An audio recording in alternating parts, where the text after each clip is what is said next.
Bismillahirrahmanirrahim. Assalamualaikum warahmatullahi wabarakatuh. Teman-teman, kembali ke channel saya Sri Jupri. Pada kesempatan ini mari kita saling mengingatkan lagi dalam diri manusia terdapat apa yang disebut dengan hawa nafsu yang sering mendorong manusia melakukan kejahatan. Betapa banyak kejahatan yang masih sering terjadi di sekitar kita.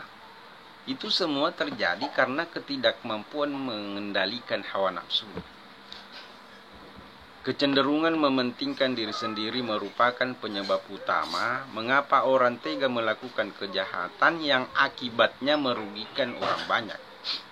Korupsi, kolusi, nepotisme, dan berbagai kejahatan sosial lainnya seperti pencurian, perampokan, pembunuhan, dan semacamnya. Sampai hari ini teman-teman masih merupakan menu utama yang menghiasi media elektronika kita. Ini berarti masyarakat kita masih mengidap penyakit sosial yang bersumber dari ketidakmampuan mengendalikan hawa nafsunya. Padahal kita tahu teman-teman, negara kita ini adalah negeri muslim terbesar di dunia. Kegiatan keagamaan di mana-mana tampak semarak. Masjid terus meningkat jumlah jamaah haji tiap tahunnya. Kecuali ini tahun teman-teman karena ada COVID-19. Yang menjadi persoalan adalah kenapa ini tidak berkorelasi positif dengan agamis. Ini tentu menimbulkan tanda tanya besar. Bukankah sholat mestinya mencegah perbuatan keji dan mungkar? Ibadah puasa mestinya mendorong peduli kepada orang yang menderita. Zakat menuntun orang untuk membersihkan harta.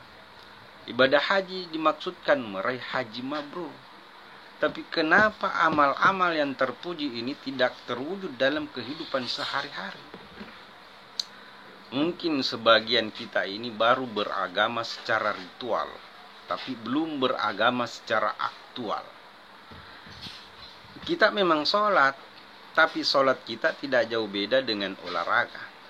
Secara fisik kita sholat, hati kita tidak sholat. Di waktu sholat, nama Allah kita sebut berulang-ulang. Tapi begitu seusai sholat, Allah tidak terasa hadir.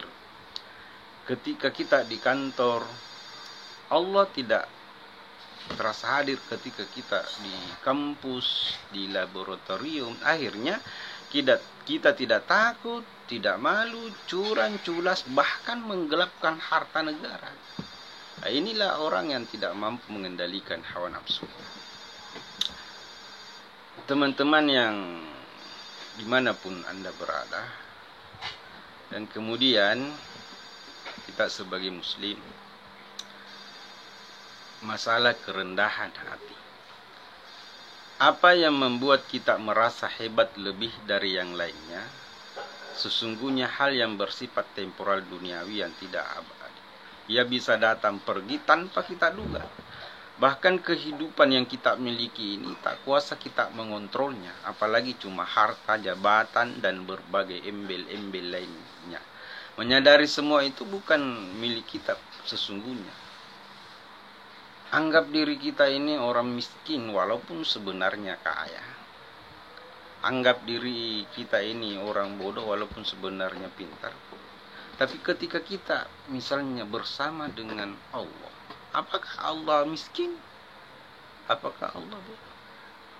Olehnya itu teman-teman, sekali lagi dimanapun berada,